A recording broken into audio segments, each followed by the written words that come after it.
यार आप स्टूडेंट्स मानो या ना मानो, आप जो भी डिसीजंस अभी ले रहे हो, या फिर वो यस में हो या फिर नो में हो, ये कहीं ना कहीं आपके जो भी फ्यूचर है वो बहुत ज्यादा इस पर्टिकुलर डिसीजन पे बहुत ज्यादा अवलंब करके रहने वाला है। स्टूडेंट्स, हर एक लाइफ के हर किसी के लाइफ में एक सिचुएशन अराइज होती है जहां पे उसको सोचना पड़ता है या फिर उसको जवाब देना पड़ता है यस और नो में।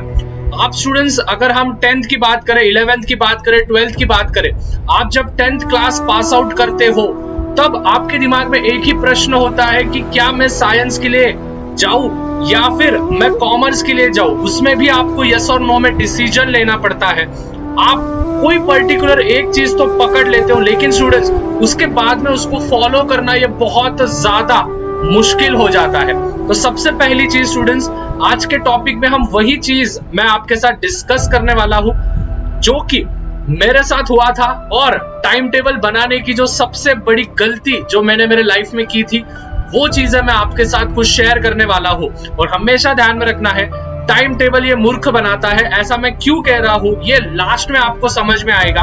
और आखिर टाइम टेबल नहीं बनाना है तो हमको क्या क्या चीजें करनी है वो चीजें मैं आपको बताऊंगा। स्टूडेंट्स, मैं आपके सामने ऐसे कुछ हजारों साइंटिफिक रीजंस मैं आपको प्रूव करके बता दूंगा जो कि टाइम टेबल के खिलाफ बातें करते हैं। टाइम टेबल के खिलाफ क्यों बातें करते हैं, किस प्रकार से आपकी प्रोडक्टिविटी, आप जब आपके हाईएस्ट पीक पे होते हो, हाईएस्ट लेवल पे होते हो, तो आप कैसे आपकी प्रोडक्टिविटी 1x से 10x तक लेके जा सकते हो। और आप चाहे नीट एस्पिरेंट्स हो, जेडब्ल्यू एस्पिरेंट्स हो या फिर सीईटी एस्पिरेंट्स हो, बोर्ड्स एग्जामिनेशन क्रैक करना चाहते हो, तो ये जो प्रूवन पॉइंट्स है, साइंटिफिकली प्रूवन पॉइंट्स है, और इनके जो भी मैं तोड़ आज आपको बताने वाला हूं, ये आपको कहीं ना कहीं लाइफ में बहुत ज्यादा इंपॉर्टेंट होगा। यार स्टूडेंट्स, आपके साथ में एक चीज शेयर करना चाहता हूं। अभी रिसेंटली मैंने एक एजुकेशनल प्लेटफॉर्म पे एक मेरा लाइव सेशन चल रहा था, डाउट सेशन हम जिसे कहते हैं। उसमें बच्चे बोल रहे थे कि भैया हमसे एमएसटी सीईटी का ले रहा था, उसमें मेजॉरिटी ऑफ द स्टूडेंट्स ये बोल रहे थे कि भैया मैथ्स का नहीं हो रहा है, साइंस के प्रश्न सॉल्व नहीं हो रहे हैं, हमारा रैंक आएगा क्या, हम परसेंटाइल के लिए एलिजिबल होंगे क्या। स्टूडेंट्स, उनको बस मैंने एक ही चीज बोला कि आपने जो भी टाइम टेबल अभी आपने जो बनाया है वो टाइम टेबल आप सही में फॉलो कर रहे हो।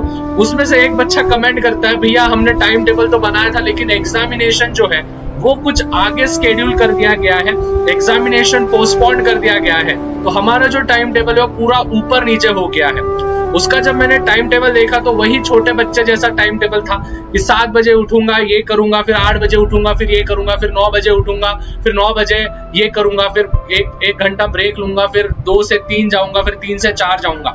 स्टूडेंट्स, उसको मैंने जो चीजें बताई और जिससे कि मे बी उसके जो भी स्कोर्स होंगे वो बहुत अच्छे से आ सकते हैं, वो मैं आपको बताऊंगा। सबसे पहले स्टूडेंट्स, टाइम टेबल जो है वो टाइम टेबल क्यों नहीं बनाना चाहिए वो चीजें के बारे में हम जान लेते हैं, क्योंकि आपके दिमाग में से वो साइकोलॉजी निकल जाएगा कि टाइम टेबल क्या ये सही में काम में आता है या फिर नहीं आता है। सबसे पहले स्टूडेंट्स, जब भी हम टाइम टेबल बनाते हैं स्टूडेंट्स, तो उसमें जो होते हैं हमारे अनक्लियर टारगेट्स होते हैं। Productive behaviour is certainly one of the main goals in the time management. मतलब कि स्टूडेंट्स होता क्या है, बहुत बार अपन जब टाइम टेबल बनाते हैं, सपोज फॉर एग्जांपल अगर मैं बात करूं, आपने आपका टाइम टेबल बनाया है कि भैया मैं 5 बजे उठूंगा, लेकिन बाय चांस अगर आप 5:15 को उठ गए, 5:30 को उठ गए, या फिर मेजॉरिटी ऑफ द चांसेस है कि आप 4:30 बजे उठ गए, 4 बजे उठ गए, राइट, तो आपके दिमाग में एक साइकोलॉजिकल थॉट आता है कि यार मैंने तो टाइम टेबल 5 से बनाया था, मैं आज जल्दी उठ गया तो 1 घंटा और सो जाता हूँ, तो उससे जो प्रोडक्टिविटी होती है वो प्रोडक्टिविटी और ज्यादा नीचे आ जाती है। और उसी प्रकार से अगर 5 बजे का आपने टाइम सेट किया है आपके टाइम टेबल के अनुसार और आप 5:30 बजे उठ रहे हो, 6 बजे उठ रहे हो, तो आपके दिमाग में कहीं ना कहीं वापस एक बार साइकोलॉजी राइज हो जाता है कि भाई मैंने तो 5 बजे से शुरू किया था, अभी 5:30 बज गए हैं, टाइम मैनेजमेंट मेरे से नहीं हुआ है, एक काम करता हूँ आज का दिन मैं जाने देता हूँ, वैसे भी एक दिन में थोड़ी ना जेडब्ल्यू क्रैक होने वाला है, नीट क्रैक होने वाला है, सीईटी क्रैक होने वाला है, बोर्ड्स में थोड़ी ना मैं एक दिन में 90% गिरा लूंगा, ठीक है। तो आप क्या सोचते हो कि भाई चलो आज तो नहीं हो पाया, मैं कल से जरूर ट्राई करूंगा, कल करते करते भाई कल कभी नहीं आता है। तो ये सबसे बड़ा मेन ड्रॉबैक होता है अनक्लियर टारगेट्स का, कि अगर आप उस टारगेट को कंप्लीट नहीं कर पाए तो आपकी जो पीछे के टारगेट्स होते हैं वो बैकलॉग रह जाते हैं। सबसे पहली चीज बैड मैनेजमेंट। बहुत सारे स्टूडेंट्स क्या करते हैं, स्टूडेंट्स जो भी टाइम टेबल बनाते हैं वो टाइम टेबल इतना खतरनाक बनाते हैं, तुमको क्या बोलूं। सुबह मैं उठूंगा 7 बजे, ब्रश करूंगा, 7:30 बजे तक नाश्ता करूंगा, 7:30 बजे तक, 7:30 बजे जैसे ही बैठा 8:30 बजे तक। क्या फायदा? अगर मेरे को बोलो, अगर मम्मी नहीं उठी, नाश्ता नहीं बना पाई, 7:30 बजे तक नाश्ता नहीं बना, मम्मी ने 9 बजे तक बना दिया, 8 बजे तक बना दिया, 8:30 बज गए, तो तू तेरे टाइम टेबल में चेंज करेगा क्या? अगर तू तेरे टाइम टेबल में चेंज कर रहा है तो भाई वो किस बात का टाइम टेबल है, मेरे को ये चीज बताओ। टाइम टेबल का डेफिनेशन अगर आप गूगल पे सर्च करोगे स्टूडेंट्स, तो टाइम टेबल मतलब कि वही टाइम पे अप्रोक्सीमेटली वही चीज करना। लेकिन आप जैसे ही कुछ फ्रैक्शन ऑफ मिनट्स भी अगर आप इधर उधर कर देते हो तो आपकी साइकोलॉजी अलर्ट करने लगती है, हिट करने लगती है कि भाई तूने 5 मिनट वेस्ट कर दिए, अभी तेरे से ना हो पाएगा, एक काम कर, तू कल से कर ले। ठीक है, अगर ये भी आपके साथ होता है तो जरूर मुझे कमेंट में बताना है। आई कैन नॉट से नो, मतलब कि आप कोई भी चीज को नहीं कह सकते हो। देखो होता क्या है students, some sort of time अगर आप बहुत ज्यादा स्ट्रेस में होते हो, जैसे हम लगातार बहुत सारे दिन हम पढ़ाई करते आ रहे हैं, एक आधा दिन ऐसा आता है कि हम उस दिन बहुत ज्यादा लो फील करते हैं, राइट? लेकिन हमने तो टाइम टेबल बना लिया। अभी स्टूडेंट्स बैलेंस करना है बहुत ज्यादा जरूरी होता है। अभी जो भी स्ट्रेस होता है वो घर वालों के साथ स्ट्रेस हम नहीं कम कर सकते, हम ज्यादा तो समय अपने फ्रेंड्स के साथ बिताते हैं जिससे कि हमारा स्ट्रेस जो है वो कम हो जाए। देखिए स्टूडेंट्स, होता क्या है, आपने जो एक पर्टिकुलर स्केड्यूल बनाया है वो स्केड्यूल के वजह से आप उसको जो है नहीं बोल देते हो और आपके टाइम टेबल को आप नहीं बोल सकते हो। तो इसमें सबसे बड़ा ड्रॉबैक वो आ जाता है कि आप कभी कभी ऑब्स्टेकल्स में फंस जाते हो कि आखिर में करूं क्या। वहां पे जो होता है विच इज इंटरेस्ट में डेवलपमेंट हो जाता है, यहाँ पे आपके दिमाग में कुछ ना कुछ कंफ्यूजन चला आता है। आप फिजिकली तो बैठते हो पढ़ाई करने के लिए, but mentally you are somewhat with that particular friend, right? तो ये छोटे छोटे मोटे मोटे ऑब्स्टेकल जो होते हैं ये टाइम टेबल में आपको अराइज होने वाले हैं, जो कि बहुत ज्यादा दिक्कतें पैदा करता है। उसके बाद स्टूडेंट्स, इनएक्टिविटी गिल्ट फील होता है, मतलब कि अगर आपने कोई भी स्लॉट अगर मिस कर दिया, ठीक है, सपोज आपने रखा है कि 12 से 2 बजे तक मैं कंटिन्यू पढ़ाई करूंगा, but because of some sort of reason आपने वो स्लॉट अगर मिस कर दिया, वो पर्टिकुलर स्लॉट जिसमें आप पढ़ाई करने वाले थे, तो आपके अंदर गिल्ट फील होता है, आप इनएक्टिव फील करते हो, आप बोलते हो यार मैंने तो 2 घंटे वेस्ट कर दिए, अभी मेरे से कैसे होगा, अभी मैं प्रोडक्टिविटी कैसे करूंगा। तो ये सबसे बड़ा ड्रॉबैक होता है। One load of different jobs at time, तो फिर आप क्या करने लगते हो, वो जो पीछे का बैकलॉग है वो बैकलॉग आप क्या करते हो, आपके जो आगे के टाइम पीरियड है, आगे के टाइम स्लॉट से उसमें आप कवर करने की कोशिश करते हो और कहीं ना कहीं आप वहां पे फंस जाते हो। तो ये चीजें आपके साथ होती है और इसी के वजह से आपके लाइफ में जो भी है, आपके पढ़ाई स्टडी लाइफ की बात कर रहा हूं मैं, अभी तो तुमको बहुत ज्यादा चीजें देखनी है लाइफ में, लेकिन अगर हम स्टडी लाइफ की बात करें तो स्टूडेंट्स, स्टडी लाइफ में आपको फैटिग आता है, स्ट्रेस आपके अंदर डेवलप हो जाता है और एट द एंड स्टूडेंट्स आपके पास कुछ भी समय नहीं बचता है रेस्ट करने का। तो स्टूडेंट्स ये जो पॉइंट्स है ये पूरे के पूरे साइंटिफिकली प्रूवन हुए हैं कि अगर अपन ने ठीक से टाइम मैनेजमेंट नहीं किया या फिर अगर अपन ने टाइम टेबल फॉलो ठीक से नहीं कर पाए, बना तो लिया है लेकिन फॉलो नहीं कर पा रहे हैं, तो स्टूडेंट्स एट द एंड आप मूर्खता के पात्रता कहलाओगे। तो स्टूडेंट्स आखिर आप कहने लगोगे भैया फिर आखिर हम करें क्या? देखो स्टूडेंट्स, आपको एक सीधा चीज मैं बता देता हूँ, ठीक है। सपोज फॉर एग्जाम्पल हमारे पास है टोटल 24 आवर्स है हमारे पास, राइट? हर एक इंसान के पास 24 घंटे होते हैं, राइट? अभी इस 24 आवर्स को आप किस प्रकार से यूटिलाइज कर सकते हो? सबसे पहले चीज देखना है स्टूडेंट्स, अपन कौन से छोटे स्लॉट्स बना सकते हैं जहां पे अपन रिवीजन भी कर सकते हैं, ठीक है? जैसे फॉर एग्जाम्पल क्या मैं अगर एग्जामिनेशंस वगैरह बहुत ज्यादा पास है और आपके बहुत ज्यादा बैकलॉग्स है, तो आपके दिमाग में आना चाहिए क्या मैं खाना खाते खाते भी जो है वो रिवीजन कर सकता हूं? तो आंसर है यस। अगर आप खाना खाते खाते मोबाइल चेक कर सकते हो, मोबाइल पे कुछ ना कुछ टाइम पास कर सकते हो, तो भाई आपके पास भी समय है कि आप उस ईटिंग आवर्स में भी आप क्या करो, विच इज आप आपका रिवीजन कंप्लीट कर सकते हो। कुछ नहीं, एक फॉर्मूला शीट ले लिया, वो फॉर्मूला शीट पढ़ते बैठे, खाना खाते खाते फॉर्मूला शीट पढ़ते बैठे, जिससे कि आपका रिवीजन भी एट अ टाइम होते जाएगा। तो ये जो छोटे छोटे स्लॉट्स होते हैं जिसमें आप आराम से रिवीजन कर सकते हो, ये पहले छोटे छोटे स्लॉट्स जो है ये कैरी आउट करो। उसके बाद स्टूडेंट्स मोबाइल पे सबसे ज्यादा चीजें यही होती है कि मोबाइल पे हम टाइम स्पेंड करते हैं, तो मोबाइल पे टाइम स्पेंड आपको करना है तो करो, लेकिन मैं एक चीज बोलूंगा स्टूडेंट्स, एंटरटेनमेंट के लिए मत जाओ। एक काम करो, आप जो अलग अलग वेबसाइट्स होते हैं जहां पे मॉक टेस्ट होती है, राइट, जहाँ पे मॉक टेस्ट होती है, ऑनलाइन मॉक टेस्ट आती है, हर एक चैप्टर वाइज मॉक टेस्ट आती है।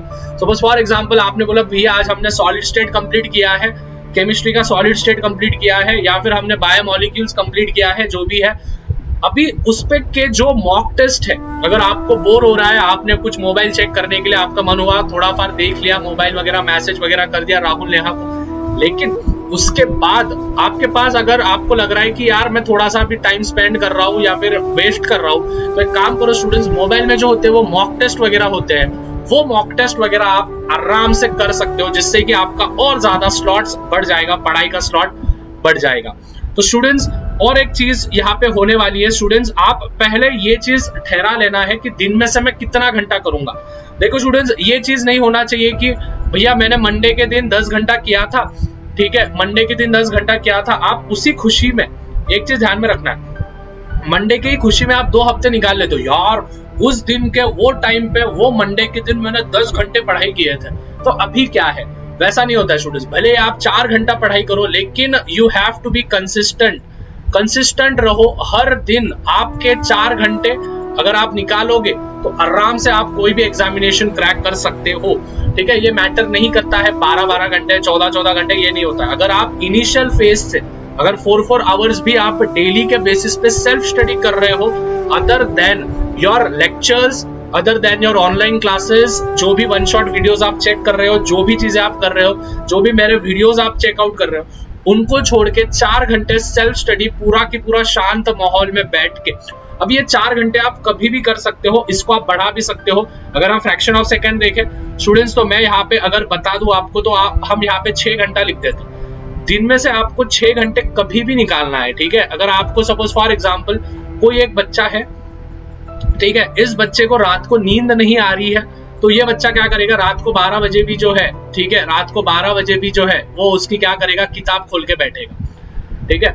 कोई बच्चा है जिसको दोपहर को नींद आ गई लेकिन रात को नींद नहीं आ रही है, तो वो बच्चा रात को पढ़ाई कर सकता है। कोई बच्चा है जो रात को जल्दी सो गया लेकिन सुबह जल्दी उठ गया, तो वो बच्चा कर सकता है। बट याद रखना है, दिन में से 6 घंटे कभी भी करो, कम से कम आप 2-2 घंटे के स्लॉट्स बनाओ, ठीक है। स्लॉट्स बनाना है बहुत ज्यादा नेसेसरी होगा, आपको पता है भाई रात को शांत रहता है, तो रात को 2 घंटे दो, 12 से 2 बजे तक का दो। और आपको अगर लगता है कि सुबह अपने घर पे सब चीजें शांत रहती है, तो 4 से 6 बजे का एक स्लॉट दो, फिर बाद में 10 से 12 बजे का एक स्लॉट दो, और शाम को 4 से 6 बजे का एक स्लॉट दो, जिस प्रकार से आपके लेक्चर्स वगैरह होंगे।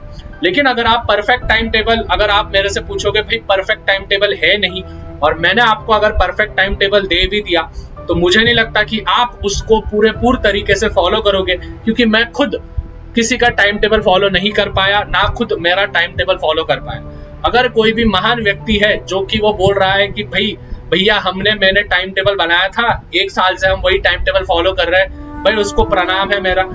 मेरे सामने ऐसा कोई भी एक व्यक्ति लाके खड़ा कर दो जो कि बोल सकता है कि मैंने वही टाइम पे जो मैंने टाइम टेबल बनाया है 1 साल के लिए मैंने पूरा की पूरा किया है। It is not practically possible.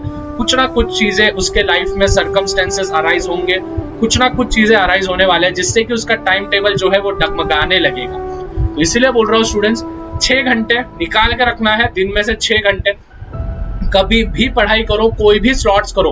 और अगर आप ये वीडियो देख रहे हो और आप सही में कुछ एग्जामिनेशंस वगैरह क्रैक करने की इच्छा रखते हो, तो याद रखना है भाई, नीचे चैनल को याद से सब्सक्राइब कर देना है, लाइक ठोक देना है, और साथ ही स्टूडेंट्स कमेंट बॉक्स में मुझे बताना है कि आपने आपके 3 स्लॉट्स कौन से चुने हैं 2-2 घंटे के, चाहे वो रात के हो, दिन के हो, दोपहर के हो, शाम के हो, डजंट केयर, लेकिन वो 2-2 घंटे के स्लॉट्स मुझे जरूर नीचे बताना है, जिससे कि मुझे समझ में आएगा। और 11th स्टैंडर्ड को बिल्कुल भी मजाक में लेना नहीं है। 11th स्टैंडर्ड पे भी बहुत जल्दी एक वीडियो आने वाला है, डेडिकेटेड वीडियो, कि how to start your 11th standard with जो भी है फाउंडेशन कोर्सेज के साथ, किस प्रकार से आपको शुरुआत करनी है, वो सभी चीजें। लेकिन स्टूडेंट्स, इस वीडियो से तो मैं तो आपको एक ही चीज बोलूंगा कि टाइम टेबल जो है, टाइम टेबल के भरोसे पर रहो मत, आपके टाइम स्लॉट्स बनाओ। मैंने कुछ साइंटिफिकली प्रूवन आपको चीजें बताई है जो कि आपकी प्रोडक्टिविटी बहुत ज्यादा कंज्यूम करती है। इन चीजों के चक्करों में पड़ो मत। जो चीजें मैंने आपको बताया है, खाते वक्त भी आप रिवीजन कर सकते हो, मोबाइल पे आप मॉक टेस्ट वगैरह सॉल्व कर सकते हो। एट द सेम टाइम एक दिन में 6 घंटे निकालना कोई बड़ी बात नहीं है, जो कि आप आपके इफिशिएंट टाइम में आप निकाल सकते हो और उस समय में आप पढ़ाई कर सकते हो। तो स्टूडेंट्स, आई होप आपको पूरा की पूरा मैसेज क्लियर है। अगर वीडियो थोड़ा भी अच्छा लगे तो ज्यादा से ज्यादा वीडियो को शेयर करना अपने दोस्तों के साथ, और चैनल पर नए होंगे तो चैनल को याद से भैया को सपोर्ट करते हुए सब्सक्राइब भी कर देना है। तो मिलते हैं स्टूडेंट्स अगले वीडियो में। Till then take care, bye.